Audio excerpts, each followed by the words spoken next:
All right, let's get started here. Obviously, got Southern Illinois in town, homecoming. Excited about that. And obviously, Coach Lennon brings a good team to town. Like always, Southern Illinois, good football team. Glaring things that stick out. Second half, they've outscored people 117 to 34. Another glaring stat is 24 sacks on the year, uh, 40 tackles for loss, 33 hurries. So obviously they get after it on defense. And then offensively, they got a tight end. It's a guy you got to know where he's at, Michael Pruitt. And he's got some other receivers around him that are explosive and can do some things in space. Quarterback's playing well, playing at a high level. And Malcolm Agnew, the running back, runs the ball hard, can make you miss, got the ability to break tackles. Special teams wise, the return game is very strong. Kickoff return, I think they're averaging almost 30 a clip. And then punt return, they're strong there also. And got a kicker that can make some long kicks. So expect a good battle. Our games with Southern Illinois are always interesting, always fun and entertaining. So we look forward to getting to Saturday, but take care of business here on Tuesday, getting ready to play. After your day of corrections, what was your point of emphasis with your kids after the loss? Well, I think first of all, the West Illinois game was a good reminder for us that we can't have foolish penalties. Number one, we had 8 penalties that were either before or after the whistle, and those are the kind of things that set you back. I really think that was the difference in the game. And we had some communication breakdowns at crucial times, and that's something that we talk about all the time, whether it's communication between a quarterback and running back, a quarterback and receiver, quarterback and offensive lineman, or on the other side of the ball, communication between safety and corner, linebacker and safety, linebacker checking something to the defensive line by formation.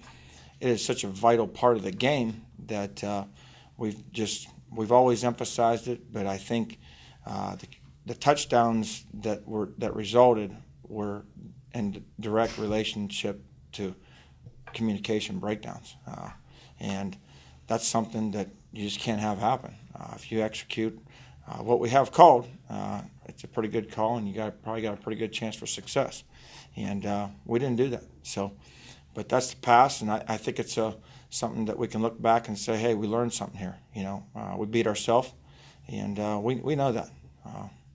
And even with all those things we had happen, we still had chances at the end of the game to win.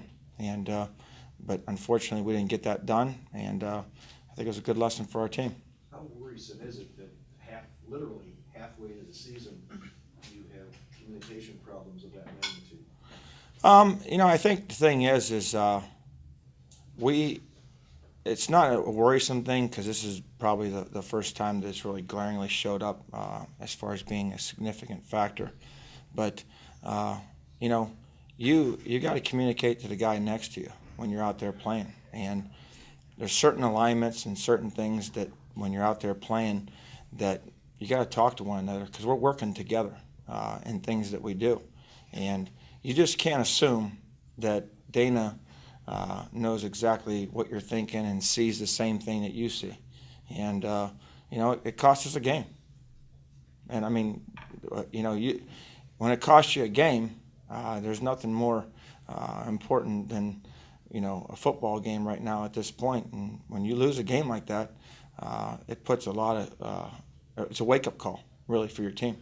Eric, is Hunter your starter for Saturday? Hunter will get the start.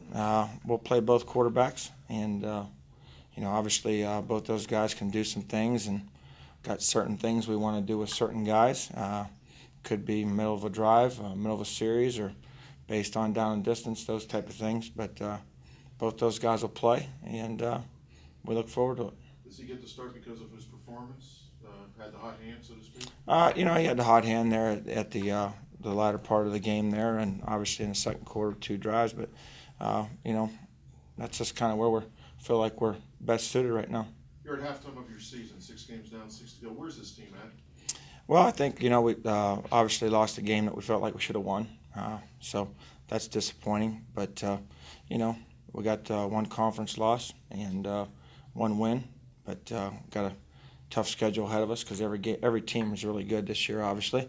And we just need to take it one game at a time, stay focused on that, and making sure we get those mistakes corrected that reared their head last week. We've always taken a lot of pride here of being the least penalized team in the league the last 2 years, and that's being disciplined. And we let them frustrate us, and that showed up. And I'm sure that Coach Sims got his point across that we're not going to tolerate that type of stuff. You have an update on Devon and how he's doing? We're going to hold him probably for this game, but all testing indicates that he doesn't have a concussion, which obviously kind of surprised me. But doesn't have a concussion.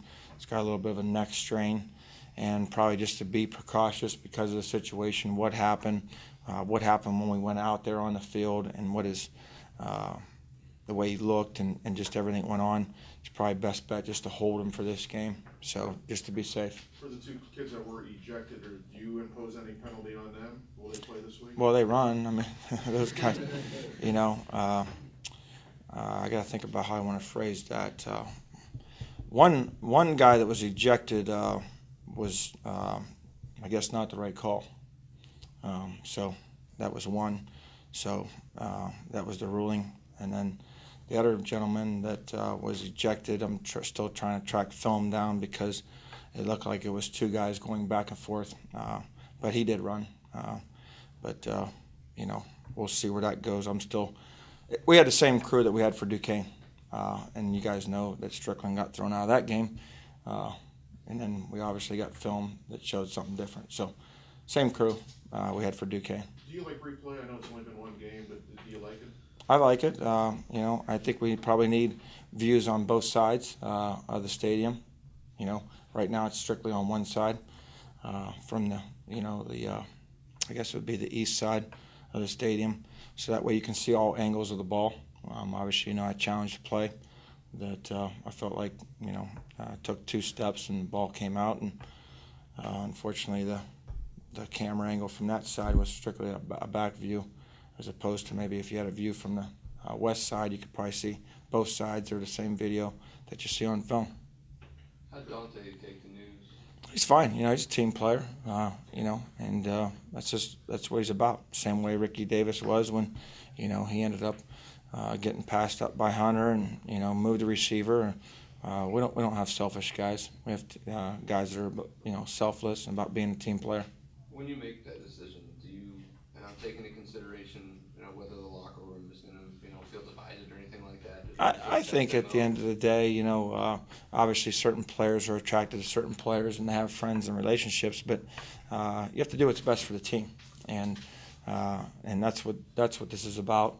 You have to do what's best for the team, what you feel like gives you the best chance to win, and that'll always be the case. A lot of times, you see it all over college football.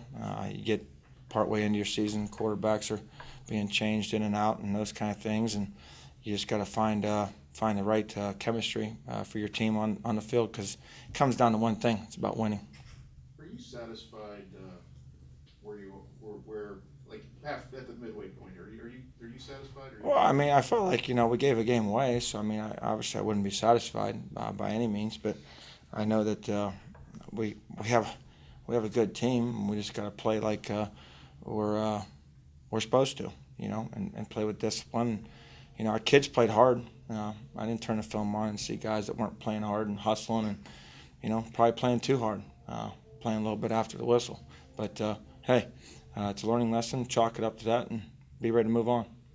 How are the challenges that Southern Illinois offers different than the ones you had to face against Western? Well, I think defensively they're a different structure. They're more of an odd-based team.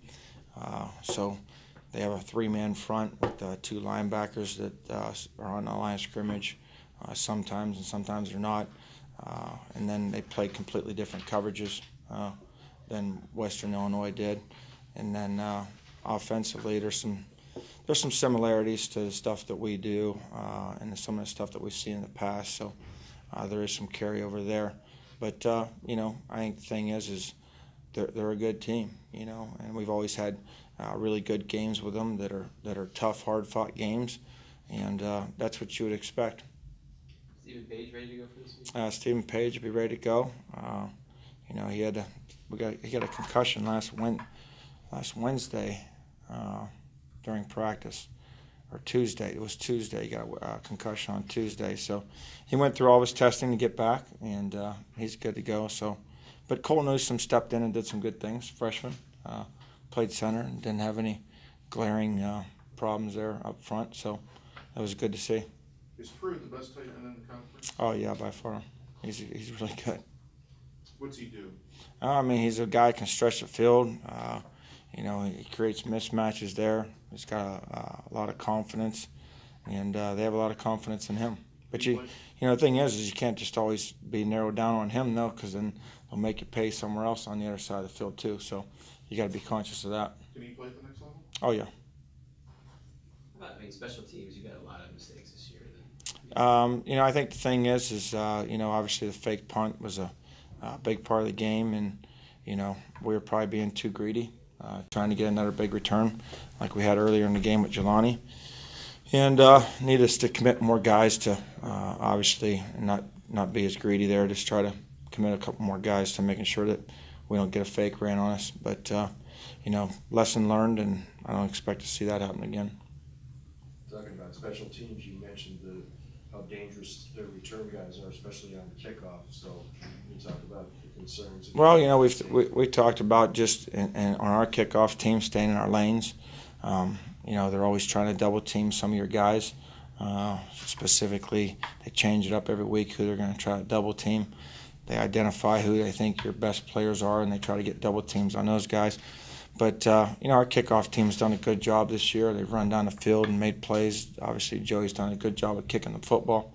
So that'll be a challenge. But our kids are up for it. And, you know, it's exciting when you go against a good group. I know every game's important, but is there a little more, I don't want to say pressure, but for lack of a better word, because of the loss last week? I mean, I think every game, you know, I said this a couple weeks ago, every game right now in our conference, you just treat it like it's a must-win situation. And I don't think there's any other way to do it because there's a lot of parity right now. There's a lot of good teams. And, I mean, I've never went into a game not treating it like a must-win. So it's not like it's anything new, whether it's been day one or, you know, any game you play. It's that feeling because you know the conference race is so tight and you're playing good teams. When did you actually make the decision Hunter's your guy?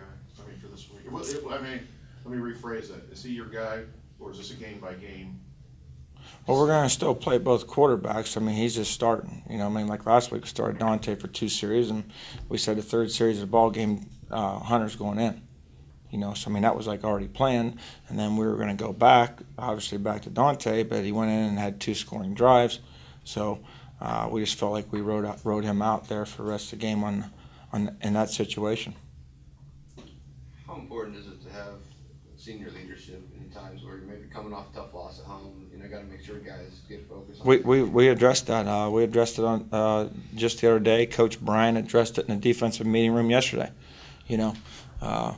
We've got to have strong leadership. You know, we're around these guys at a maximum of 4 hours a day. There's 24 hours in a day.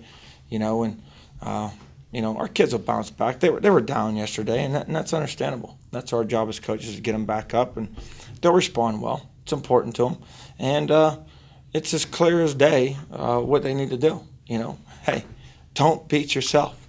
You know, don't beat yourself. If you don't beat yourself, you win. I mean, it's that simple. When Desmond gets thrown out on the opening kick, do you lose an edge with that, or do you find that you've got to step in and kind of tell the kids, hey, we've got to still play at the same pace? Well, we still came out and obviously, you know, played. But the significance of him being ejected from the game was, one, he's an important role in our special teams. He's on every special team, and he plays them well. 2, he's our starting Sam linebacker. 3, our 3rd and long package, like we did against Missouri State. We put him in there, we rush him, we cover him, we do a bunch of different things. All of a sudden, all that game planning you did during the week is out the window after the first play. And it's unfortunate because he should have been left in the game. Is there a worse player to lose on the opening kick than him? That being said? Well, I mean, defensively, I mean, he's a pretty important role player in what we do. When you think about the value of 3rd down and getting pressure on the quarterback and those things, you know. So, I mean, he's got a pretty important role.